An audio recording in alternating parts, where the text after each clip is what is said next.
এই জমিয়াতের সংগঠনে হাফেজ ওবাইদুল্লাহ আছে, শাহেখ কামরুল হক আছে, আমার ভাইয়েরা যারা আপনার জেলাতে রয়েছেন, রাজ্যে রয়েছেন, এমনকি এই জমিয়াত কেন্দ্র পর্যন্ত পৌঁছে গেছেন। আমি এনাদের সঙ্গে কলকাতায় সিদ্দিকুল্লাহ চৌধুরীর নেতৃত্বে প্রায় 10 থেকে 11টা সভাতে গিয়েছি। সেখানে আমি গেছি, আনন্দ পেয়েছি, তাদের ভাষা শুনেছি, তাদের বক্তব্য শুনেছি, তারা নিজেদের সংগঠনের মন্তব্য পেশ করেছেন। ব্রাদারানি ইসলাম, আজকে আমরা দেখা যাচ্ছে সারা বছর ঘুমোইছি, সাপের মতো দরে ঢুকে রয়েছি। দেখা যাচ্ছে সাপকে যখন গরম লাগে তখন একটু ফুস করে ফানা তুলে ধরে, আবার যখন তাদের মুখে চড়িটা ঠেকিয়ে দেওয়া হয় ফানাটা নেমে যায়, আবার 1 বছর ঘুমে। এরা সংগঠন কি করবে? এরা সংগঠনের কি জানে? ব্রাদারানি ইসলাম, এরা সংগঠনের কিছুই জানে না। যারা সংগঠনের মধ্যে নাই, যাদের মধ্যে একতাবদ্ধ নাই, তাদের মধ্যে ঈমান নাই। আমার রাসূল বলেছেন তাদের মধ্যে ঈমান নাই। আমার ভাইয়েরা, 1762 খ্রিস্টাব্দে শাহ ওলিউল্লাহর মৃত্যু হলে তার উপযুক্ত পুত্র শাহ আব্দুল আজিজ যুগ সংস্কারে ও সমাজ পরিবর্তনের হাল ধরেন এবং তিনি ইংরেজদের উচ্ছেদ করার জন্য জিহাদের ফতোয়া দিলেন। প্রথমে জিহাদের ফতোয়া দিয়ে দিয়েছিলেন যখন এই দেশে উৎপাত করছিল ইংরেজরা আলেমদেরকে ধরে ধরে মারছিল, ওলামাদেরকে ধরে ধরে মারছিল। আপনারা জানেন, আমি সংক্ষিপ্ত কয়েকটা কথা বলছি। ওলামারা নেতৃত্ব দিয়েছেন, আই ওলামাদেরকে চিনেন না। আজকে রাজনীতিবিদরা ওলামাদেরকে চিনেন না।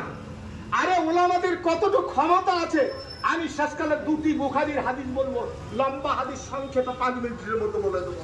আজ ওলামাদের সম্মান নেই, আজ ওলামাদের মর্যাদা দেই না। ওলামারাই নিজের রক্ত দিয়ে, নিজের দান দিয়ে, বিবিদেরকে দাওয়া করে, ছেলেদেরকে মেয়েদেরকে এগিয়ে করে তারা এই ভারতবর্ষকে টন রক্ত দিয়ে এই ভারতবর্ষকে ইংরেজের হাত থেকে মুক্ত করেছে। 1864 থেকে 1866 পর্যন্ত এই 3 বছরে 14,000 ভালো ভালো ওলামাদেরকে বাছাই করে 14,000 ওলামাকে 3 বছরে কাউকে ফাঁসি ঝুলাতে ঝুলিয়েছে, কাউকে ধারালো তলোয়ার নিয়ে দ্বিখণ্ড করে দিয়েছে, কাউকে খুঁটা মেরে ছেলে মেয়েদের সামনে খুঁটা মেরে তাদেরকে হত্যা করেছে, কাউকে আগুনে পুড়ে মারা হয়েছে, কাউকে আবার কোন ওলামাদেরকে গরুর চামড়ায় নয়, ছাগলের চামড়ায় নয়, শুকরের চামড়ায় ভরিয়ে বেঁধে তাদেরকে মৃত্যুর দণ্ডে দণ্ডিত করেছে, তাদেরকে শুকরের চামড়ায় ভরে বেঁধে খোয়ারে ফেলে দেওয়া হয়েছে। ব্রাদারানি ইসলাম, কোনগুলো ওলামাদেরকে উলঙ্গ করে, লোহাকে গরম করে তাদেরকে ছেঁকা দেওয়া হয়েছে যে মানো আমরা ইংরেজদের বিরুদ্ধে নেই, আমরা ইংরেজদের সমর্থে। এই ওলামা এমন একটা জাত, তাদের এমন একটা আল্লাহর ভয়, এমন আল্লাহর বিশ্বাস, এদের জান কই মাছের মতো, এত ঈমান না, জান চলে গেলেও না রাজি নয়। দেশকে ইংরেজ থেকে তারা বই তবে ছাড়বো। ইংরেজরা কোন পার্টির নেতা নেত্রীদেরকে ভয় করত না, কোন অমুসলিমকে ভয় করত না। আমি ঘন্টার প্রমাণ সহ বলতে পারি, ভয় করত না। ইংরেজরা শেষকালে ভয় করেছিল যে এই দেশ ছেড়ে যদি আমাদেরকে চলে যেতে হয় তো এই ওলামাদের আন্দোলনেই চলে যেতে হবে, তাই হয়েছিল। তবে ইতিহাস সাক্ষ্য যে 5,000 থেকে 6,000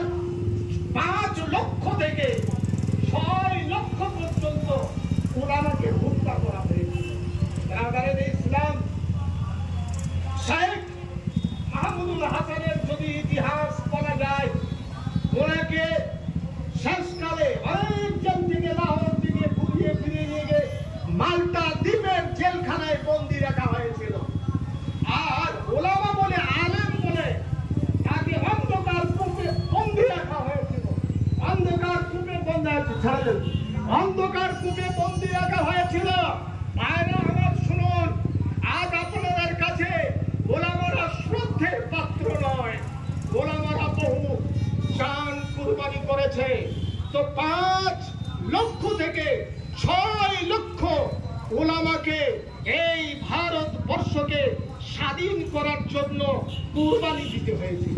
তারা খালি উলামা 5 লক্ষ থেকে 6 লক্ষ ওলামা। এই ইংরেজরা শেষকালে মরণ কামড় দিয়েছিল, এমন কামড় দিয়েছিল যে 1000 মাদ্রাসাকে তারা ধ্বংস করে দিয়েছিল।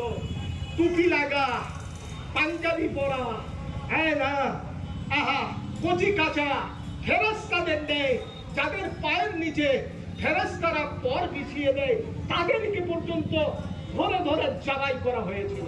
আমার ভাইয়েরা, আমি একটা হাদিস বলবো সংক্ষেপে। সেই বুখারী 1ম খণ্ড 4 নম্বর পৃষ্ঠার একটা হাদিস এসেছে। আল্লাহ রাসূল, লম্বা হাদিস 2 পৃষ্ঠা, আমি 5 মিনিটে বলে দেব। রাসূলুল্লাহ সাল্লাল্লাহু আলাইহি ওয়াসাল্লাম সমস্ত রাষ্ট্রে সমস্ত বাদশাদের কাছে এক একটা করে দাওয়াতনামা পাঠালেন, চিঠি দিলেন। সেই দাওয়াতনামায় চিঠি ছিল, তাআলাউ ইলা কালিমাতিন সাওয়াউন বাইনানা ওয়া বাইনাকুম, তোমরা ইসলামের দিকে চলে এসো। তো এই চিঠি রোম সম্রাট পরম শক্তিশালী। আজ মোদি কে গো, মোদির তলার পায়ের মাটি নাই, বোঝে এলো কি এলো না, মোদির তলার পায়ের মাটি নাই। আর বলছে হিন্দি, হিন্দু, হিন্দুস্তান, মোল্লা ভাগবত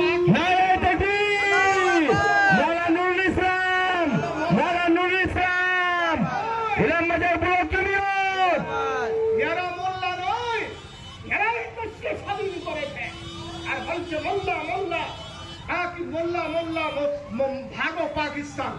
ব্রাদারানে ইসলাম, এরা পাকিস্তান যাবে না, এদের বাপের দেশ। হযরত আদম সর্বের প্রথমে এসেছিল, সরণদ্বীপে এসেছিল ভারতবর্ষ। এটা আমার বাপের দেশ। মোদি তোমার বাপের দেশ নয়, তুমি সাবধান হয়ে যাও। মুসলমানদেরকে সম্মান করতে শিখো, ওলামাদের সম্মান করতে শিখো, মসজিদ মাদ্রাসার ইজ্জত করো। আরো যারা নিচে তলায় নেতা নেত্রী যারা রয়েছেন, তাদেরকেও আমি জোর গলায় বলতে চাই যে আপনারাও সাবধান হয়ে যান। ওলামাদের কুইন্টল কুইন্টল রক্তর দাম দেন, শত শত ওলামাদের চালের মূল্য দেন, এদেরকে মর্যাদা দেন, এদেরকে ন্যায়িয়াত করবেন না, এদেরকে ন্যাংঠা করবেন না। এদেরকে ন্যাংঠা করতে গেলে আপনারা নিজেরাই ন্যাংঠা হয়ে যাবেন।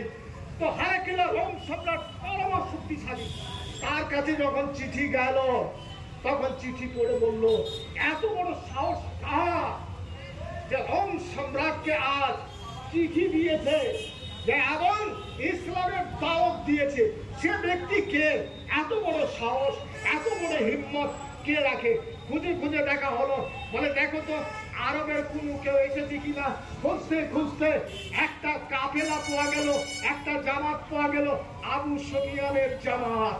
আবু সুফিয়ান তখন মুসলিম হয় নাই, 8 হিজরিতে মুসলিম হবে, ফাতায়ে মক্কার বছরে।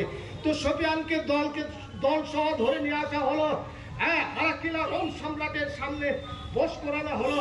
তার পিছনে তার দলকে বসানো হলো যে আবু সুফিয়ান যদি মিথ্যা বলে তাহলে তোমরা বলবে মিথ্যু। আল্লাহ রসুল সম্পর্কে 11টা প্রশ্ন করা হয়েছিল। আবু সুফিয়ান সব বলেছিল, হ্যাঁ সব সত্য, জীবনে মিথ্যা কথা বলেন নাই রসুল, কারুর মালের অপচয় করেন না। বোঝা গেল কেন না? তো